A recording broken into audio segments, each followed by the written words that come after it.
اعوذ باللہ من الشیطان الرجیم بسم اللہ الرحمن الرحیم الحمد للہ الذی انزل علی عبدہ الکتاب ولم یجعل لہ عوجا قیما لینذر بأسا شدیدا من لدنہ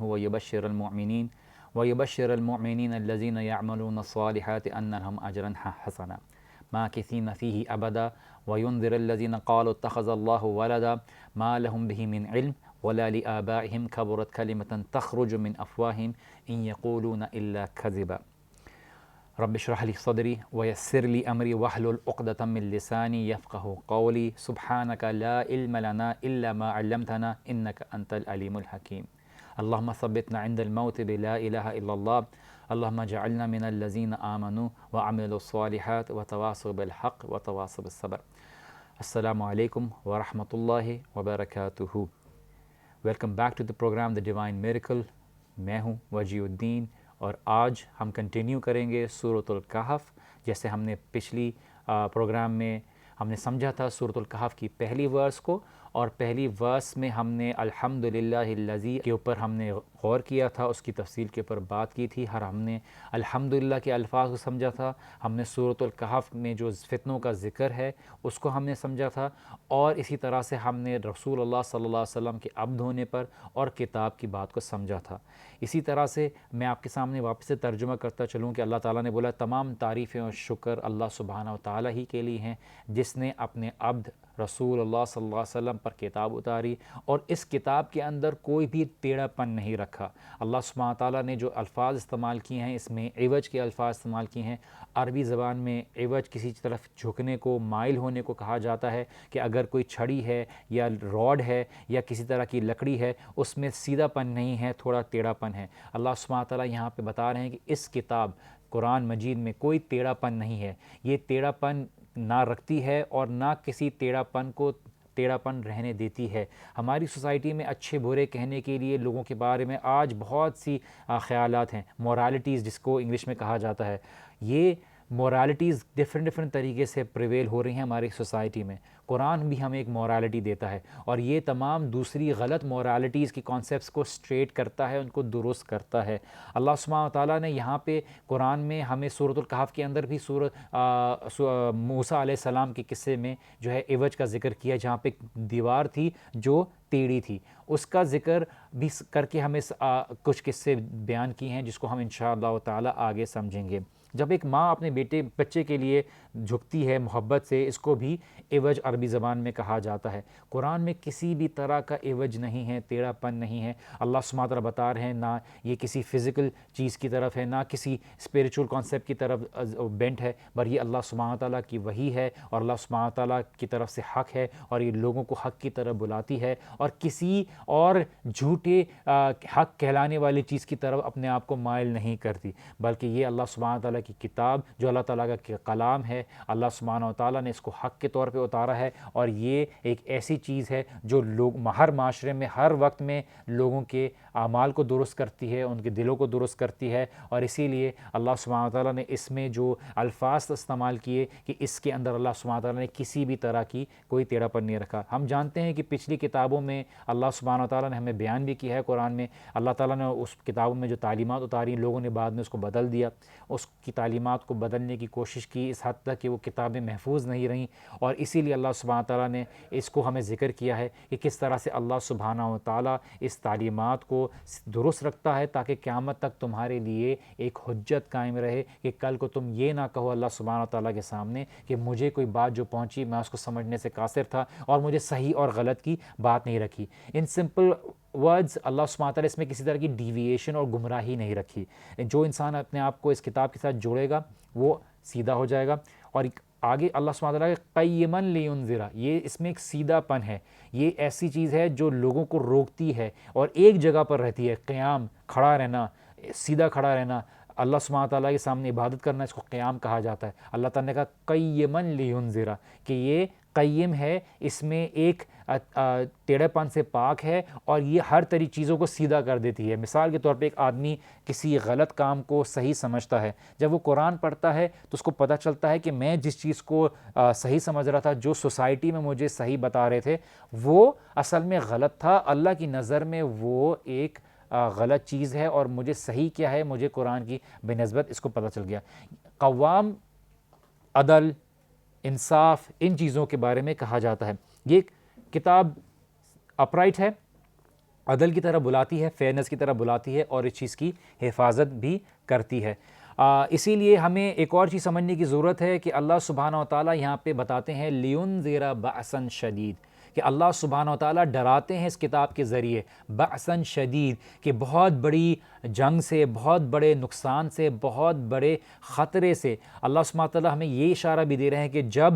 دجال آئے گا تو بہت بڑی جنگ ہوگی اور بہت بڑا خطرہ ہوگا۔ اللہ سبحانہ و تعالیٰ پہلے سے ہمیں اس کے فتنے سے اور اس کے خطرے سے ہمیں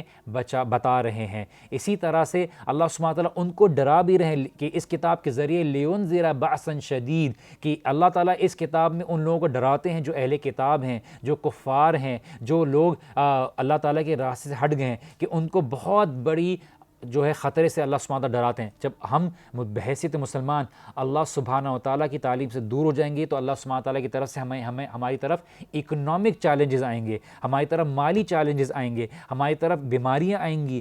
جس کو ہم نہیں روک سکیں گے۔ اللہ تعالیٰ بتا رہے ہیں کہ اس کتاب کی طرف آ جاؤ، ورنہ ایسا نہ ہو کہ اللہ سبحانہ وتعالیٰ تمہارے لیے ایسے امتحان بھیجے جس کو تم نہیں دور کر سکو، تمہارے پر ایسی بیماریاں نہ آئیں، ایسے خطرے نہ آئیں جن کو تم دور نہ کر سکو۔ تو اسی لیے ہمیں ان چیزوں کے بارے میں بتایا، اور آخری زمانے کے بارے میں جیسے اللہ کے نبی صلی اللہ علیہ وسلم کی احادیث میں ہے کہ اللہ کے رسول صلی اللہ علیہ وسلم نے فرمایا کہ آخری زمانے میں ایسی جنگ ہوگی، ایسی آرمیگیڈن ہوگی کہ اگر کسی شخص کے 100 بیٹے ہوں گے تو ان میں سے 99 قتل کر دیے جائیں گے، ختم ہو جائیں گے۔ اتنی بڑی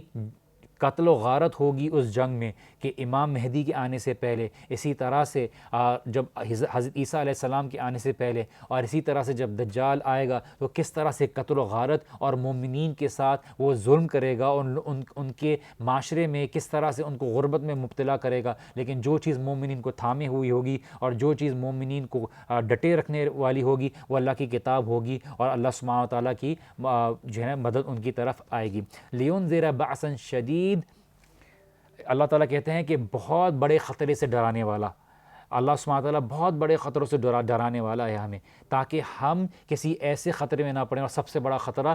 صرف دنیا کا نہیں، آخرت کا بھی ہے، کہ اللہ سبحانہ تعالیٰ ہمیں جہنم کی آگ سے ڈراتے ہیں، ہمیں ایسی چیز سے ڈراتے ہیں تاکہ جو ہمیں اللہ سبحانہ تعالیٰ کی ناراضگی میں نہ شامل کر دے۔ اللہ سبحانہ تعالیٰ یہاں مسلمانوں کو بھی ڈرا رہے ہیں کہ کس طرح سے ہمیں چاہیے کہ ہم اپنے آپ کو محفوظ رکھیں اور اللہ سبحانہ تعالیٰ کی تعلیم اور رسول اللہ صلی اللہ علیہ وسلم کی تعلیم پر رکھیں۔ تو ابھی تک ہم نے سمجھا ہے الحمدللہ الذی انزل علی عبدہ الکتاب ولم یجعل لہ عوجا قیما لینذر بأسا شدید ویبشر المؤمنین۔ آگے اللہ سبحانہ تعالیٰ کہتے ہیں کہ اللہ تعالیٰ ڈراتے بھی ہیں ایسے لوگوں کو اور بشارت دیتے ہیں کن کو؟ مومنین کو، کہ خوشخبری ہے تمہارے لیے کہ تم جب صبر کرو گے، تم جب مشکل وقتوں میں پڑو گے، اللہ سبحانہ تعالیٰ کی طرف سے اس میں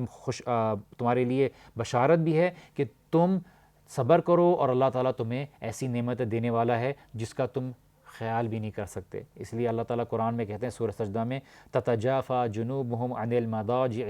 يدعون ربهم خوفا وطمعا ومما رزقناهم ينفقون، کہ جو لوگ اللہ تعالیٰ کی عبادت کے لیے رات کو جب سب سو رہے ہوتے ہیں، کھڑے ہوتے ہیں اور اپنے تکیوں سے الگ ہوتے ہیں، تو اللہ تعالیٰ کہتے ہیں کہ وہ اللہ تعالیٰ کو پکارتے ہیں خوف کے ساتھ، اور اللہ تعالیٰ کہتے ہیں کہ ہم نے ان کی آنکھوں کے ٹھنڈک کے لیے ایسی چیزیں تیار کر کے رکھی ہیں جو یہ گمان بھی نہیں کر سکتے۔ تو اللہ سبحانہ تعالیٰ سے دعا ہے کہ اللہ تعالیٰ آپ کو اور مجھ کو اس کا حقدار بنائے اور اس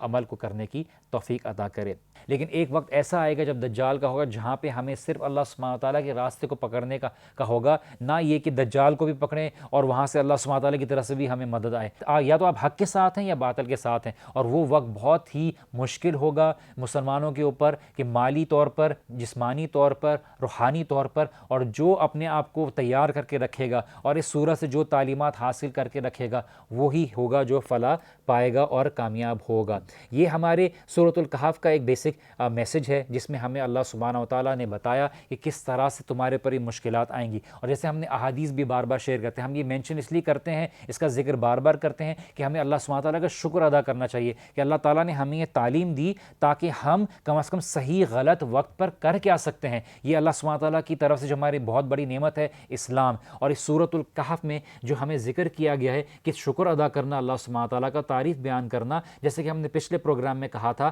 کہ اللہ تعالیٰ کی تعریف ہمارے جذبات اور ہمارے اندر سے یہ نکلتا ہے کہ ہم دیکھتے ہیں کہ اللہ تعالیٰ نے مجھے کیا نہیں دیا. ایک حدیث میں شروع میں ذکر کیا تھا کہ اللہ تعالیٰ کے راستے پر چلنا، اور یہی ہمیں تعلیم ملتی ہے کہ جب اصحاب کہف کا موقع آئے گا کہ ایسی نوجوان نسل جو اس معاشرے میں رہ رہی تھی جہاں ہر طرح کی برائی عام تھی، وہ ہٹ کے اللہ سبحانہ تعالیٰ کے راستے پر نکلی تو ان کی جان خطرے میں آئی، اور پھر انہوں نے پناہ لی ایسے غار میں جہاں پہ انہوں نے اللہ تعالیٰ کو پکارا کہ اللہ تعالیٰ تو ہماری مدد کرنے والا ہے، تو ہماری مدد کر. اور جب اللہ تعالیٰ کی مدد آئی تو ان کو 309 سال غار میں سلا دیا اور ان کو نشانی بنا دی کہ میں اس طرح سے لوگوں کو زندہ کروں گا، اس طرح سے میں قیامت کے دن لوگوں کو زندہ کروں گا، اور میں اس بات پر قادر ہوں کہ میں پورا سسٹم بدل دوں تمہارے کو نشانی دکھانے کے لیے کہ یہ لو. اور جب وہ غار میں سو رہے تھے تو اللہ سبحانہ تعالیٰ نے ان کے سوتے وقت کے لیے ان کے سائڈ سے سورج کی روشنی کو گزاری، ان کے رائٹ سے سورج کی روشنی کو ایکسپلین کیا کہ ان کو جب سو رہے تھے تب بھی ان کو تکلیف نہیں دی اللہ سبحانہ و تعالیٰ نے،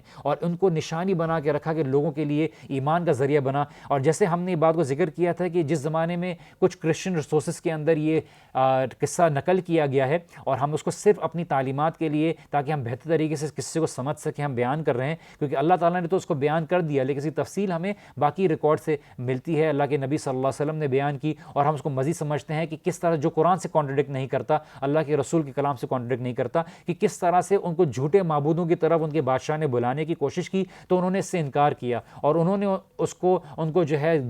جیل میں بند کر دیا، اور بعد میں وہ کہیں سے بھاگ گئے اور انہوں نے اللہ تعالیٰ سے دعا کی اور ان کو بلایا کس طرف جا رہا تھا، ان جھوٹے معبودوں کی جن کو اللہ سبحانہ تعالیٰ نے شریک نہیں بنایا اپنا، اور انہوں نے بولا ہم صرف اللہ سبحانہ تعالیٰ کو پکارتے ہیں، اور اس وجہ سے وہ ادھر سے بھاگے اور اللہ تعالیٰ نے ان کو ایسی مدد عطا کی اور ایسی راحت عطا کی جہاں پہ وہ اس کی امید بھی نہیں رکھ رہے تھے. اسی لیے اللہ تعالیٰ نے اس کے علاوہ ہمارے سامنے جو باغ کا ذکر کیا ہے اس سورۃ الکہف میں کہ کس طرح سے اللہ تعالیٰ مال دے کے آزماتا ہے، کس طرح سے اولاد دے کے آزماتا ہے، کس طرح سے خوشی دے کے آزماتا ہے، کس طرح سے اللہ سبحانہ تعالیٰ غربت دے کے آزماتا ہے. اسی طرح سے موسیٰ علیہ السلام کا جب قصہ آئے گا تو موسیٰ علیہ السلام کے قصے میں جب ان کے علم کا امتحان تھا، صبر کا امتحان تھا، وہ ہمیں سیکھنے کو ملے گا، اور یہی چیز ہمارے لیے سیکھنے کے لیے ہمیں بیان کیا گیا ہے. یہاں پہ ہم چھوٹا سا بریک لیتے ہیں، بریک کے بعد واپس ملیں گے. Please don't go any where.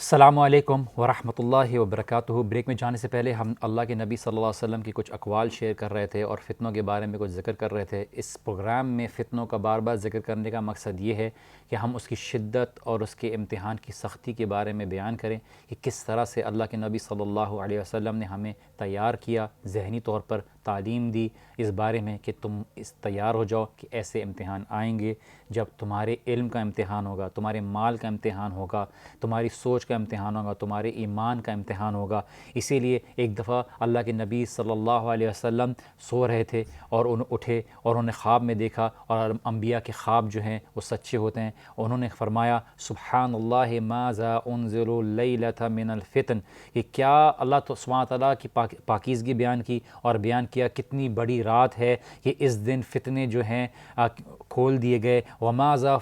فتح من الخزائن، کتنے خزانے ہیں جو کھول دیے گئے. تو جب انہوں نے امہات المومنین کو جمع کیا تو انہوں نے یہ کہا کہ فَرَبِّكَ کاسیات فی الدنیا عاریات فی الآخرہ، کتنی عورتیں ہیں جو دنیا میں لباس پہنی ہیں لیکن آخرت میں وہ لباس سے کیا کہتے ہیں محروم ہیں. اس کا ایک اور مطلب علماء نے بیان کیا ہے کہ دنیا میں کتنی پوزیشنز تھی، کتنے جنرلز، کتنے پریزیڈنٹس کی بیویاں تھیں، لیکن آخرت میں وہ کوئی بھی پوزیشن اور تعلق ان کے لیے کام نہیں آیا. یہ اشارہ تھا اللہ کے نبی صلی اللہ علیہ وسلم کو امہات المومنین کے لیے کہ آپ اپنے عمل کی بنا پر جنت میں میں جاؤ گے، کسی نبی کے ساتھ تعلق ہونے کی بنا پر نہیں، اور اسی لیے ان کو اس بات پہ جگایا کہ آپ عمل کریں۔ بہت سخت فتنے ہوں گے، ایسے وقت آئیں گے جہاں پہ انسان کے ایمان کا، علم کا امتحان ہوگا، کوئی کسی لیبل کی وجہ سے نہیں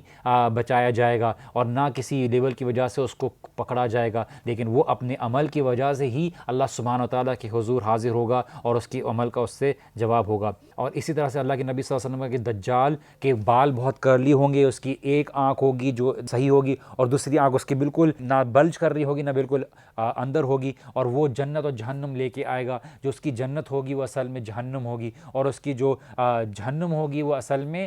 جنت ہوگی۔ تو تمہیں اگر پسند کرنا ہو تو اس کی جہنم کو پسند کرنا، کیونکہ وہ اللہ سبحانہ تعالیٰ کی اصل میں جنت ہے۔ تکون فتنۃ قطع اللیل المظلم، کہ اللہ سبحانہ تعالیٰ کے رات کے اندھیرے میں جس طرح سے ظاہر ہوتا ہے، اسی طرح سے وہ فتنے ظاہر ہوں گے کہ آتے رہیں گے، اور ہر آنے والا فتنہ پچھلے والے فتنے کو کم تر دکھائے گا، کہ جس طرح سے سمندر کی لہریں ہوتی ہیں اس طرح سے جو ہے یہ فتنے ظاہر ہوں گے۔ ان امتکم ھذہ جعلت عافیتھا فی اولھا فسیصیب آخرہ بلاء وامور تنکرھا، کہ اسی طرح سے اللہ کے نبی صلی اللہ علیہ وسلم نے بولا کہ یہ جو امت کے پہلے والے لوگ ہیں ان کے طریقوں پر ہی عافیت ہے پچھلے والے لوگوں کی، اور ان کے طریقوں پر جب چلیں گے تو اسی لیے ان کے طریقوں پر چلنے پر ان کے لیے ہدایت کا راستہ ہوگا، کہ جو بھی پیچھے رہ گئے اگر وہ اللہ سبحانہ و تعالیٰ کی کتاب کو نہیں پکڑتے، اللہ سبحانہ تعالیٰ کی نبی کی سنت کو نہیں پکڑتے اور صحابہ کے طریقوں کو نہیں پکڑتے، تو ان کے لیے صرف خسارہ ہے اور کسی طرح سے ان کے لیے نجات کا ذریعہ نہیں ہوگا۔ ہم آتے ہیں واپس سے آیت کی طرف۔ اللہ سبحانہ تعالیٰ کا قیما لینذر بأسا شدیدا من لدنہ ویبشر المؤمنین، کہ یہ کتاب وہ ہے جو سیدھی کرتی ہے، ہر چیز کو سیدھی ہے اور تمام طرح کی غلطیوں کو درست کر دیتی ہے، اور ڈراتے ہیں لینذر بأسا شدید، کہ یہ کتاب اس لیے اللہ تعالیٰ نے نازل کی تاکہ لوگوں کو ڈرائے۔ اللہ کے نبی صلی اللہ علیہ وسلم نذیر بھی تھے، بشیر بھی تھے، لوگوں کو ڈرانے والے بھی تھے، خوشخبری دینے والے بھی تھے، لیکن یہاں پہ چونکہ فتنے بہت سخت ہوں گے اور ان کا امتحان بہت سخت ہوگا، اللہ سبحانہ و تعالیٰ یہاں پہ ایک ڈرانے والا انداز اپنا رہے ہیں کہ لینذر بأسا شدید، کہ بہت بڑی جنگ سے، بہت بڑے نقصان سے اللہ سبحانہ و تعالیٰ ڈراتے ہیں، من لدنہ اپنی طرف سے، میننگ اللہ سبحانہ و تعالیٰ اپنی طرف سے بھیجیں گے، خاص امتحان بھیجیں گے، خاص فتنے بھیجیں گے، خاص جنگیں ہوں گی جو اللہ تعالیٰ کی طرف سے ہوں گی، تاکہ لوگوں کی پاکیزگی کا ذریعہ بنے، لوگوں کا امتحان ہو کہ کون منافق ہے، کون مومن ہے، کون کافر ہے، اور وہ اپنا کفر اور نفاق جو ہے ظاہر کر دیں گے اور ایمان کا ظاہر ہو جائے گا۔ اور اسی طرح سے اللہ سبحانہ تعالیٰ وَيُبَشِّرُ الْمُؤْمِنِينَ، خوشخبری دیتے ہیں مومنین کو، الَّذِينَ يَعْمَلُونَ الصَّالِحَاتِ، کہ وہ اچھے عمل کرتے تھے، عمل اچھے کرتے تھے، خالی ایمان لے کے نہیں آئے تھے، عمل بھی اچھے کیے تھے، اَنَّ لَهُمْ أَجْرًا حَسَنًا، کہ اللہ تعالیٰ نے ان کے لیے بہت اچھا اجر تیار کر کے رکھا ہے، ان کے لیے خاص کر کے رکھا ہے۔ اللہ سبحانہ تعالیٰ بہتر جانتے ہیں آپ کو کیا پسند ہے، مجھ کو کیا پسند ہے، اور اللہ تعالیٰ نے یہیں پہ خاصیت بیان کی کہ ہم نے ان کے اچھے عمل کی وجہ سے ان کو اچھے سے اچھا، بہترین سے بہترین اجر تیار کر کے رکھا ہے، اور یہی اللہ سبحانہ تعالیٰ کے رب ہونے کی خاصیت ہے کہ اللہ بہتر جانتا ہے کہ آپ کی آنکھوں کی ٹھنڈک کیا ہے، میری آنکھوں کی ٹھنڈک کیا ہے، اور ہمارے لیے کیا چیز ضروری ہے جو ہمیں خوش رکھے گی، اور یہ دنیا کی زندگی ہمیں وہ دینے کے لیے نہیں طاقت رکھتی جو ہم چاہتے ہیں، بلکہ اللہ سبحانہ و تعالیٰ نے ہمارے لیے جنت میں ہمارا اصل مقام رکھا ہے، اور ہمیں جنت میں ہی اللہ سبحانہ و تعالیٰ تمام و نعمتیں دے گا۔ اس کا مطلب یہ نہیں کہ ہم دنیا میں سب چیز چھوڑ دیں، لیکن ہمارا دنیا میں عمل کرنے کا مقصد بھی یہی ہے کہ ہم اللہ سبحانہ و تعالیٰ کی رضا کو حاصل کریں اور آخرت میں جنت کو حاصل کریں۔ یہاں پہ آگے اللہ سبحانہ کہ لہم اجر حسنا ماکثین فیہ ابدا، وہ اس میں رہیں گے ہمیشہ کے لیے۔ اس کے یہ ایک سمپل سے ترجمہ ہے جو کیا جاتا ہے، مکثا میننگ ہر وقت اینٹیسپیٹڈ رہنا۔ اس کی مثال کے طور پہ میں آپ کو ایکسپلین کرتا ہوں، مثال کے طور پہ آپ کسی گھر میں جاتے ہیں، نئے گھر میں جاتے ہیں، اور آپ بہت عالیشان گھر بناتے ہیں، اور جب آپ کے گھر میں کوئی آتا ہے تو آپ ہر کسی کو ہر چیز، کچن بھی دکھاتے ہیں، ہر چیز دکھاتے ہیں اور بڑا اس کا ٹور کراتے ہیں، لیکن 6 سال گزرنے کے بعد آپ کے سامنے اس چیز کی اہمیت ختم ہو جاتی ہے۔ پھر آپ کے گھر پہ کوئی مہمان آتا ہے تو آپ گھر دکھاتے نہیں ہیں، لیکن جنت اللہ سبحانہ وتعالیٰ نے ہمارے لیے ایسی رکھی ہے کہ ہمارے لیے ہر وقت وہ بدلتے رہے، ہم ہر وقت اس میں اینٹیسپیٹڈ رہیں، کبھی بور نہ ہو۔ اللہ تعالیٰ نے اس چھوٹے سے الفاظ میں ہمارے لیے جنت کو ایکسپلین کر دیا کہ اس میں ماکثین فیہ ابدا، کہ تم اس میں ہمیشہ کے لیے رہو گے، لیکن ہر وقت تم انجوائمنٹ میں رہو گے، تمہارے لیے کبھی بورڈم نہیں ہوگی، کبھی تم اس میں بور نہیں ہوگے، کبھی اس میں تم تنگ نہیں آؤگے، کبھی تمہارے لیے کوئی ایسا ڈل مومنٹ نہیں ہوگا۔ اللہ تعالیٰ نے تمہارے مزے کے لیے، تمہارے انجوائمنٹ کے لیے، تمہارے سکون کے لیے ہر ایسا انتظام کیا ہوا ہے جو تمہیں اس میں خوش رکھے گا، اور تمہارے زبان سے صرف سبحان اللہ اور الحمدللہ دل سے نکلے گا اس بات پہ کہ اللہ سبحانہ تعالیٰ نے تمہیں اس جہنم کی آگ سے بچایا اور تمہارے لیے ایسی چیز تیار کر کے رکھی جو تمہارے لیے خوشی کا باعث بنی۔ من سأل اللہ الجنت ثلاث مرات قالت الجنت اللہم ادخلہ الجنہ، جو شخص اللہ سبحانہ تعالیٰ سے 3 دفعہ دن میں سوال کرتا ہے کہ اللہ سبحانہ تعالیٰ مجھے جنت عطا کر دے، جنت بھی سوال کرتی ہے کہ اے اللہ اس کو داخل کر دے جنت میں۔ ومن استجار من النار ثلاث مرات، اور جو اللہ سبحانہ تعالیٰ سے پناہ مانگتا ہے 3 دفعہ جہنم کی آگ سے، قالت النار اللہم اجرہ من النار، تو جہنم بھی کہتی ہے کہ اللہ سبحانہ تعالیٰ اس کو جہنم سے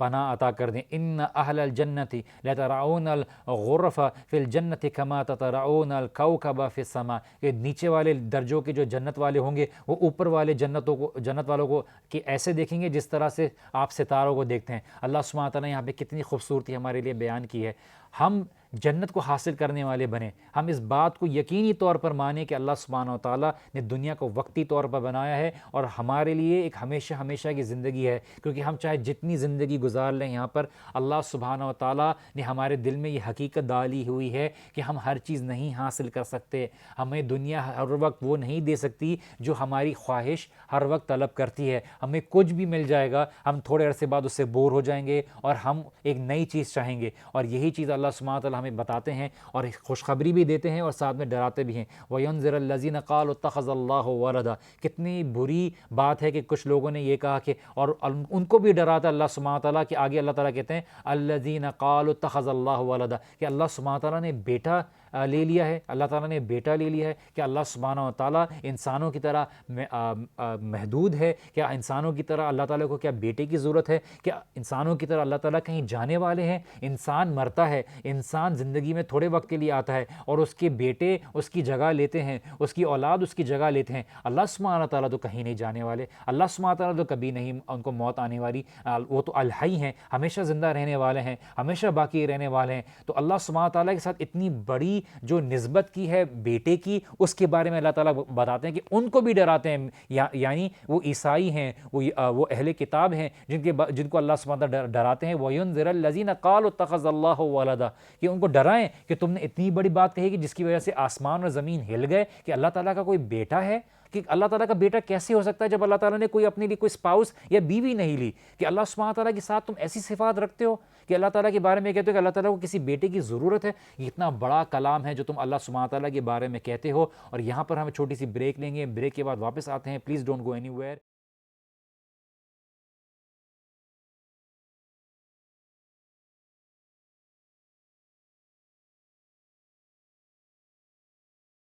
السلام علیکم ورحمۃ اللہ وبرکاتہ and welcome back to the program the divine miracle. میں ہوں وجی الدین اور ہم بات کریں سورۃ الکہف کی۔ ہم آگے بڑھتے ہیں۔ اللہ سبحانہ و تعالیٰ نے قرآن میں سورۃ الکہف میں آگے کہا ما لہم بہ من علم ولا لآبائہم، کہ نہیں ہے کچھ بھی علم ان کے پاس اور نہ ان کے آباؤں کے پاس، کہ جس طرح سے وہ اللہ سبحانہ تعالیٰ کے پاس جھوٹ بولتے ہیں کہ اللہ سبحانہ تعالیٰ کا بیٹا ہے، اللہ تعالیٰ نے ادھر ماں کہہ کے ہر چیز کے اوپر رد کر دیا کہ ان کے پاس کوئی علم ہی نہیں ہے جس کی بنا پر وہ اللہ سبحانہ تعالیٰ کے بارے میں کچھ کہتے ہیں۔ یہاں پہ ہمیں بات سمجھنے کی بہت خاص ضرورت ہے کہ ہم اس بات کا خیال رکھیں کہ اللہ تعالیٰ کی طرف جس بات کی نسبت کریں وہ علم کی بنا پہ ہو، نہ کسی خیالات کی بنا پر ہو۔ اللہ سبحانہ و تعالیٰ کے اوپر جھوٹ باندھنا، ایسی ہی کوئی بات کہہ دینا، اللہ کے نبی صلی اللہ علیہ وسلم کے بارے میں کوئی ایسی ہی بات کہہ دینا جس کو اللہ کے نبی صلی اللہ علیہ وسلم نے کہا کہ اگر کسی نے میرے اوپر جان بوجھ کے کوئی بات گھڑی کہ وہ جھوٹ تھی پھر بھی اس نے گھڑی، تو وہ اپنی سیٹ جہنم میں مقام جو ہے وہ بنا لے۔ یہ کتنا بڑی وعید ہے ہمارے لیے، اور اسی طرح سے اس سے کہیں بڑی وعید ہمارے لیے اللہ کے اوپر کوئی ایسی بات کہنا، جیسا کہ عیسائیوں نے کہا کہ اللہ سبحانہ و تعالیٰ کا بیٹا ہے، یا اللہ سبحانہ و تعالیٰ نے بیٹا بنا لیا ہے، یا اللہ سبحانہ و تعالیٰ نے اپنی طاقت کا کچھ حصہ اپنے اس مخلوق کو دے دیا ہے، یا اس طرح سے کر دیا ہے، اس طرح کی باتیں بہت بڑی باتیں ہوتی ہیں۔ ہم اللہ سبحانہ و تعالیٰ کی شان کے خلاف کوئی ایسی بات نہ کہیں جو اللہ سبحانہ و تعالیٰ کو ناراض کرنے والی ہو۔ اسی لیے اللہ سبحانہ و تعالیٰ یہاں پہ کہتے ہیں ما لہم بہ من علم، ان کے پاس علم میں سے کوئی بھی حصہ نہیں ہے، ولا لآبائہم، نہ ان کے باپ دادا کے پاس تھا جس کو وہ اندھے دھند چل رہے ہیں۔ کبرت کلمۃ تخرج من افواہہم، بہت ہی بڑی بات ہے جو اپنے منہ سے یہ الفاظ نکالتے ہیں، اللہ سبحانہ و تعالیٰ کے اوپر رکھتے ہیں، اللہ سبحانہ و تعالیٰ کے اوپر جھوٹ کہتے ہیں۔ ان یقولون الا کذبا، یہ صرف اور صرف جھوٹ کہتے ہیں۔ ان کے باپ دادا کی طرف سے بھی جو ان کو تعلیم ملی، کچھ لوگوں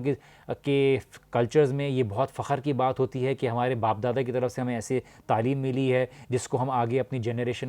میں فارورڈ کرتے ہیں۔ لیکن اللہ سبحانہ تعالیٰ یہاں پہ خالی ان کا رد نہیں کر رہے ہیں، ان کے باپ داداؤں کا بھی رد کر دے رہے ہیں کہ یہ اپنی طرف سے جھوٹ بنایا ہوا انہوں نے، اس کی کوئی بیس ہی نہیں ہے، ان کے پاس بات کی کوئی دلیل ہی نہیں ہے۔ یہ اپنی کتابوں سے ایک کھلی اور واضح، ایک بالکل ہی خاص لکھی ہوئی کوئی دلیل دے دیں جس کی وجہ پہ یہ اپنی عقیدوں کی بیس بنا رہے ہیں کہ اللہ تعالیٰ کا کیا کوئی بیٹا ہے یا نہیں ہے۔ بے شک اللہ سبحانہ تعالیٰ کو کوئی بیٹا نہیں، اللہ سبحانہ تعالیٰ نے سورۃ الاخلاص میں اس چیز کے بارے میں خاص طور سے بتا دیا، اور اسی لیے ہمیں یہ سمجھنے کی ضرورت ہے کہ اللہ سبحانہ و تعالیٰ یہاں پہ کس طرح سے ان کا رد کر رہے ہیں، اور پھر کہہ رہے ہیں کبرت کلمۃ تخرج من افواہہم، یہ اپنے منہ سے جو ہے کچھ باتیں نکال کے اللہ سبحانہ تعالیٰ کے اوپر جھوٹ رکھ رہے ہیں، اور اللہ سبحانہ تعالیٰ کے اوپر کہتے ہیں اس طرح کی باتیں بول رہے ہیں جو اللہ سبحانہ تعالیٰ کی شان سے خلاف ہے۔ اسی لیے ابن عمر فرماتے ہیں کہ رسول اللہ صلی اللہ علیہ وسلم نے کہا کہ یطبع المؤمن علی کل شیء الا الخیانۃ والکذب، کہ مومن ہر گناہ میں مبتلا ہو سکتا ہے کمزوری کی بنا پہ، لیکن دو چیزیں نہیں، خیانت اور جھوٹ، یہ دو چیزیں وہ نہیں کرتا۔ ایک مومن کی صفت نہیں ہے یہ کہ وہ جھوٹ نہیں کہتا، وہ خیانت نہیں کرتا۔ خیانت ہر وہ چیز ہے جس کی ذمہ داری ہمیں دی گئی، ہمیں اللہ سبحانہ تعالیٰ کی طرف سے اولاد کی ذمہ داری امانت دی گئی، یہ خالی پیسوں سے تعلق نہیں ہے۔ خیانت ہماری جو جاب کی جو پوزیشن ہوتی ہے اس کی بھی تعلق ہے، کہ مومن یہ دو چیزیں نہیں کرتا۔ اسی لیے اللہ سبحانہ تعالیٰ نے یہ یہاں پہ ذکر کیا کہ یہ جو کفار ہیں، یہ جو اللہ سبحانہ تعالیٰ کے اوپر بیٹا کہنے کی بات کرتے ہیں، یہ جھوٹ کہتے ہیں، اور یہ صرف ہم مومنوں میں نہیں ہونی چاہیے۔ ہمیں چاہیے کہ اللہ سبحانہ تعالیٰ کی طرف کی نظر میں ہم بھی مومن ہونے کی کوشش کریں، اللہ تعالیٰ ہمیں مومن میں شامل کرے، اور ہم جھوٹ اور خیانت جیسی برائیوں سے بچیں۔ اسی طرح سے آگے اللہ سبحانہ تعالیٰ فرماتے ہیں فَلَعَلَّكَ بَاخِعٌ نَفْسَكَ عَلَىٰ آثَارِهِمْ إِن لَّمْ يُؤْمِنُوا بِهَٰذَا الْحَدِيثِ أَسَفًا، کہ عنقریب ہے کہ آپ اپنے آپ کو اس غم سے، جو آپ کو یہ بات بولتے ہیں کہ ایمان نہیں لاتے، کہ ان کے جو بھی آثار ہیں، جو بھی یہ باتیں کرتے ہیں جس وجہ سے یہ آپ کو آگے تنگ کرتے ہیں، آپ سوالات سے تنگ کرتے ہیں، اور آپ ان کو ہر لحاظ سے کھول کھول کے باتوں کو بیان کر رہے ہیں، اور آپ کو اس بات کا افسوس ہو رہا ہے کہ یہ ایمان کیوں نہیں لے کے آ رہے، جبکہ آپ صادق اور امین ہیں، ہر لحاظ سے بات کرتے ہیں، سچائی پہ ہر چیز کو بیس کرتے ہیں، اور آپ کبھی جھوٹ نہیں بولتے، کہ ان لم یؤمنوا بہذا الحدیث اسفا، کہ یہ لے کے کیوں نہیں آتے اس کے اوپر ایمان، کہ ان لوگوں کو کیا ہو گیا کہ اللہ سبحانہ تعالیٰ کی کتاب کے اوپر ایمان نہیں لاتے۔ اور اسی لیے اللہ سبحانہ و تعالیٰ یہاں پہ ہمیں اس چیز کو سمجھاتے ہیں کہ اللہ سبحانہ و تعالیٰ اللہ کے نبی کو تسلی دے رہے ہیں کہ آپ غم نہ کھائیں، آپ کا کام صرف اور صرف ان کو بات پہنچانا ہے، آپ کی ذمہ داری یہ نہیں کہ یہ ایمان لے آئیں، بلکہ آپ کی ذمہ داری صرف جو بات ہے جو ہم نے آپ تک بھیجی ہے صرف اس کو پہنچانا ہے، نہ کہ ان کی ذمہ داری کہ یہ ایمان لے کے آئیں یا نہیں لے کے آئیں۔ جب لوگ اللہ کے نبی صلی اللہ علیہ وسلم کے اوپر ایمان نہیں لائے، جبکہ اللہ کے نبی سے زیادہ سچ بولنے والا ایماندار کوئی اور نہیں ہو سکتا، لیکن پھر بھی انہوں نے اللہ کے نبی صلی اللہ علیہ وسلم کو پریشان کیا، اور اللہ سبحانہ تعالیٰ نے یہاں پہ باخعن کے الفاظ استعمال کیے کہ آپ ان کو سمجھا کے تھک گئے ہیں، اور اس امید میں اپنے آپ کو تھکا دیتے ہیں، اپنے آپ کو بالکل جو ہے ڈپریشن کی طرف لے جا رہے ہیں کہ نہیں، آپ جو ہے اپنے آپ کو مت تھکائیے، آپ کی ذمہ داری یہ نہیں ہے، اور آپ اللہ سبحانہ تعالیٰ سے تعلق جوڑے رہیں، اللہ کی ہاتھ میں ہے کس کو ہدایت دینا ہے، کس کو ہدایت نہیں دینا۔ اور اسی لیے اسفا کے الفاظ استعمال کیے کہ ایک چیز جو آپ کو غم کی صورت میں آ جائے کہ آپ اس طرف بتا رہے ہیں لیکن آپ کو کچھ سمجھ نہیں رہا، مثال کے طور پر کہ آپ اپنے گھر والوں کو ہر چیز سے بچانے کے لیے ایک انتظامات کرتے ہیں، ان کو سمجھاتے ہیں، ان کو ایکسپلین کرتے ہیں، لیکن پھر بھی وہ نہیں سمجھتے، اور آپ ہفتوں لگے ہوئے ہیں، مہینے لگے ہوئے ہیں ان کو یہ چیز بتانے کے لیے کہ ایسی چیزیں نہ کریں، لیکن وہ بات نہیں مانتے۔ تو انسان ہونے کے ناطے ایک انسان کے اندر یہ غم آ جاتا ہے، یہ افسوس آ جاتا ہے کہ وہ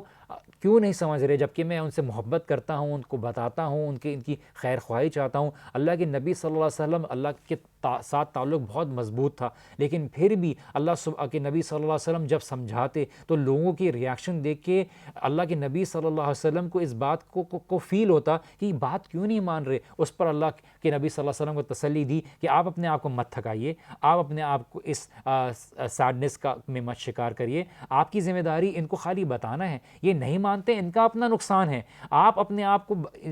اس حد تک رکھیے کہ آپ نے ان کو بتانا ہے اور بہترین طریقے سے بتانا ہے۔ اور اسی لیے انہوں نے کہا کہ اِنَّا جَعَلْنَا مَا عَلَى الْأَرْضِ زِينَةً لَهَا لِنَبْلُوَهُمْ أَيُّهُمْ أَحْسَنُ عَمَلًا۔ یہی لوگ آپ کو اس لیے انکار کر رہے ہیں نا اللہ کے نبی صلی اللہ علیہ وسلم، کیونکہ آپ ان کو اس مال جس کی میں یہ گھرے ہوئے ہیں اس سے دور کرنے کی کر رہے ہیں اور آخرت کی طرف بلا رہے ہیں۔ تو اللہ تعالیٰ آگے کہتے ہیں کہ اِنَّا جَعَلْنَا مَا عَلَى الْأَرْضِ زِينَةً لَهَا لِنَبْلُوهُمْ أَيُّهُمْ أَحْسَنُ عَمَلًا، کہ بے شک ہم نے بنایا ہے زمین پر جو بھی چیز ہے وہ زینت خوبصورت، تاکہ ہم آزمائیں لوگوں کو ایہم احسن عملا، کون ہے جو بہترین عمل کرنے والا ہے، کون ہے جو اللہ سبحانہ تعالیٰ کی واقعی عبادت کرنے والا ہے۔ اور ہم نے لوگوں کے لیے ایسی خوبصورت چیزیں بنائی ہیں دنیا میں تاکہ لوگ واقعی میں آزمائے جائیں کہ کیا اللہ سبحانہ تعالیٰ کو ترجیح دیتے ہیں یا دنیا کو ترجیح دیتے ہیں۔ اور ہمارے آس پاس یہی دیکھا جاتا ہے کہ لوگ اللہ سبحانہ تعالیٰ کو بھلا دیتے ہیں چند پیسوں کے لیے، چند نوکریوں کے لیے،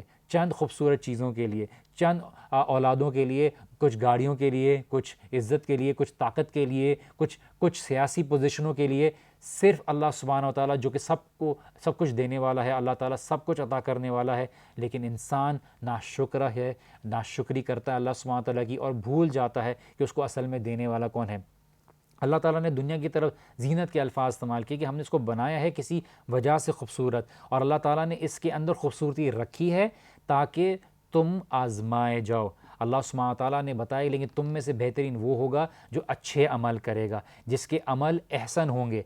اور یہاں پہ یہ نہیں کہ اللہ سبحانہ تعالیٰ نے کہ تم میں سے سب سے زیادہ کثیر عمل کرنے والا، زیادہ عمل کرنے والا، یہ نہیں کہا۔ اللہ تعالیٰ نے کہا کہ تم میں سے بہترین عمل کرنے والا جو صرف اللہ سبحانہ تعالیٰ کی ذات کے لیے کرے، جو اللہ سبحانہ تعالیٰ کے ساتھ اخلاص رکھتے ہوئے کرے، نہ کہ وہ زیادہ عمل لینے والا ہو۔ اللہ سبحانہ تعالیٰ نے یہاں پہ اشارہ کیا ہے کہ اللہ سبحانہ تعالیٰ کو کوالٹی چاہیے، سنسیئرٹی چاہیے، نہ کہ تعداد اور کوانٹٹی ہو۔ ہمیں یہی کانسیڈر کرنا چاہیے کہ ہم اگر رمضان کے مہینے میں تراویح پڑھ رہے ہیں، قرآن پڑھ رہے ہیں، اللہ تعالیٰ کا ذکر کر رہے ہیں، نیکی کے کام کر رہے ہیں، لوگوں کو اگر پانی پلا رہے ہیں، اگر ہم کسی طرح کی کوئی قربانی کر رہے ہیں، ہم اللہ سبحانہ تعالیٰ کی عبادت کے لیے کوئی بھی اقدام کر رہے ہیں، تو ہم اس کے اندر کوالٹی کی طرف کانسنٹریٹ کریں، نہ کہ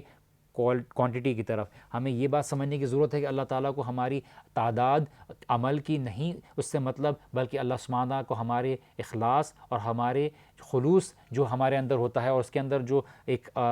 پاکیزگی ہوتی ہے، اس سے اللہ سبحانہ تعالیٰ ہمیں اشارہ کرتے ہیں۔ اور اسی لحاظ سے اللہ سبحانہ تعالیٰ کے نبی صلی اللہ علیہ وسلم نے ہمیں اس بارے میں بتایا کہ یا اہل القرآن لا تتوسدوا القرآن، کہ اے قرآن کو پڑھنے والے لوگ، قرآن کو مضبوطی سے پکڑ لو، وَاتْلُوهُ حَقَّ تِلَاوَتِهِ، اور اس کی تلاوت اس طرح سے کرو جس طرح سے اس کی تلاوت کرنے کا حق ہے، مِنْ آنَاءِ اللَّيْلِ وَالنَّهَارِ، رات کے کچھ حصے میں اور دن کے کچھ حصے میں، وَافْشَوْهُ وَتَغَنَّوْهُ، اس کو پھیلاؤ، اس کو خوبصورتی اختیار کرو اس کو پڑھنے میں، وَتَدَبَّرُوا، اس میں غور و فکر کرو، مَا فِيهِ لَعَلَّكُمْ تُفْلِحُونَ، جو بھی قرآن کے اندر ہے اس کے اندر غور و فکر کرو تاکہ تم تدبر کرو گے تو تمہارے اندر عقل آئے گی اور تم فلاح پاؤ گے۔ اور اسی لیے ہمیں قرآن کے اندر غور و فکر کرنے سے، اس کی آیات کو سمجھنے سے ہمارے اندر یہ صلاحیت پیدا ہوتی ہے کہ ہم دنیا کی حقیقت کو سمجھیں۔ ہم یہاں پہ ایک چھوٹا سا بریک لیں گے، بریک کے بعد واپس سے ملتے ہیں، پلیز اسٹے ٹیون۔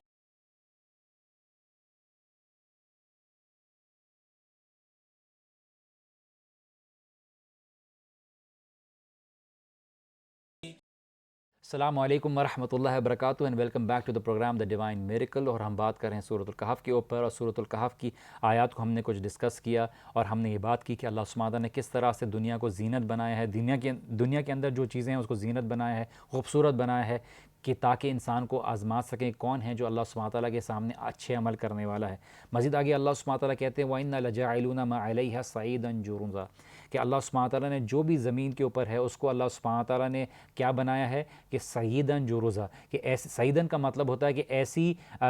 زمین جو کیا کہتے ہیں کسی بھی ہریالی نہ ہو، کسی بھی طرح کی کھیتی نہ دینے والی ہو، کسی طرح سے بھی اس کے اندر کوئی نباتات اگنے والا ہو، بالکل ایک بیرن لینڈ ہو، اس کو جو ہے صعیداً کہتے ہیں۔ اور جرزاً ایک ایسی زمین جو بالکل ہی ڈرائیڈ ہو، بالکل ہی مردہ ہو، اللہ سبحانہ تعالیٰ بتا کہ ہم اس کو ایسا بنا دیں گے، اور ہم نے اس کو بنانا ہے ایسا جس دن ہوگا۔ اور اللہ سبحانہ تعالیٰ یہاں پہ یہ بھی اشارہ کرتے ہیں کہ جب تم قیامت کے دن اٹھائے جاؤ گے تو یہ زمین بالکل ایسی بنا دی جائے گی کہ اس کے اندر کوئی بھی ٹیڑھا پن نہیں ہوگا، وہ سیدھی ہوگی، اور تم اللہ سبحانہ تعالیٰ کے سامنے کھڑے ہوگے اور اللہ سبحانہ تعالیٰ تم سے حساب لیں گے کہ تم ایک ایک عمل جو دنیا میں کرتے تھے، جو تم نے کمایا، جو تم نے کھایا، جو تم نے خرچ کیا، جو تم نے سیکھا، جو تم نے عمل کیا، جو تم نے جو بھی کام کیا، اللہ سبحانہ تعالیٰ تمہارے سے اس کا سوال کریں گے، اور تم اس بارے میں تیار ہو جاؤ کہ اللہ سبحانہ وتعالیٰ کے سامنے تم کیا جواب دو گے۔ اللہ سبحانہ وتعالیٰ یہاں پہ ہمیں کئی چیزوں کے بارے میں کہتے ہیں، جیسے ہم نے جانے سے پہلے ایک حدیث شیئر کی تھی کہ یا اہل القرآن لا تتوسدوا القرآن،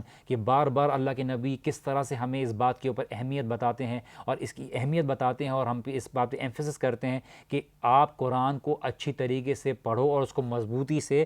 تھامے رہو، قرآن کو نہ چھوڑو، اللہ کے نبی کی سنت کو نہ چھوڑو۔ لا تتوسدوا القرآن واتلوہ حق تلاوتہ، رمضان کا موقع ہے اور آپ اپنی عبادت میں مشغول ہیں، قرآن کی تلاوت کرنا، بہترین طریقے سے تلاوت کرنا، من آناء اللیل والنہار، کہ اس کو ہر وقت اپنے ساتھ جوڑے رکھو۔ تم انسان ہو، تمہارے اندر نسیان ہے، تم بھول جاتے ہو، اللہ سبحانہ وتعالیٰ نے تمہیں بنایا ہے کمزور، اور تم جو ہے اللہ تعالیٰ کی قرآن سے اپنے آپ جوڑے رہو تاکہ تم اللہ سبحانہ وتعالیٰ کے راستے سے نہ بھٹکو، تم صراط مستقیم سے نہ بھٹکو۔ تم رات کو بھی اللہ سبحانہ تعالیٰ کو یاد کرو، دن کو بھی اللہ سبحانہ تعالیٰ کو یاد کرو، کیونکہ اللہ سبحانہ تعالیٰ کو یاد کرنے میں تمہاری بہتری ہے۔ وافشوہ، اس کو پھیلاؤ، اس کو پڑھو ہی نہیں بلکہ لوگوں تک اس کی تعلیم پھیلاؤ، اور جتنی تمہاری استطاعت ہے تم لوگوں کو پھیلاؤ۔ تمہیں ضروری نہیں کہ تم بہت بڑے ایکسپرٹ بنو قرآن پڑھانے میں، لیکن تمہیں چھوٹی سی اگر ایک آیت کی بھی بات کو آگے پہنچانا ہو تم لوگوں تک پہنچاؤ، ہو سکتا ہے تمہاری وہ نجات کا ذریعہ بن جائے۔ وَتَغَنَّوْهُ، کہ تم اس کی جو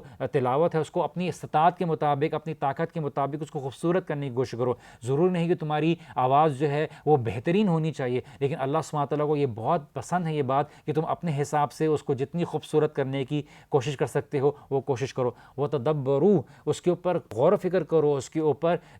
سوچو کہ اللہ سبحانہ تعالیٰ نے اس آیت میں مجھے کیا بتانے کی کوشش کی ہے، ترجمے کی طرف دیکھو، اس کے بارے میں جو آگے پیچھے اللہ سبحانہ تعالیٰ نے قصہ بیان کیا ہے، اس سے میں اپنی زندگی میں کیا ریلیشن ڈیولپ کر سکتا ہوں، اس کے تھرو میں اپنے آپ کو کیا سکھا سکتا ہوں، آج یہ کتاب میرے ساتھ کیسے ریلیٹ کرتی ہے۔ اور یہ سب اللہ کے نبی صلی اللہ علیہ وسلم نے اس لیے کہا ہمیں کرنے کے لیے تاکہ تم فلاح پاؤ۔ اصل فلاح کیا ہے؟ یہی فلاح ہے۔ ہمیں 5 وقت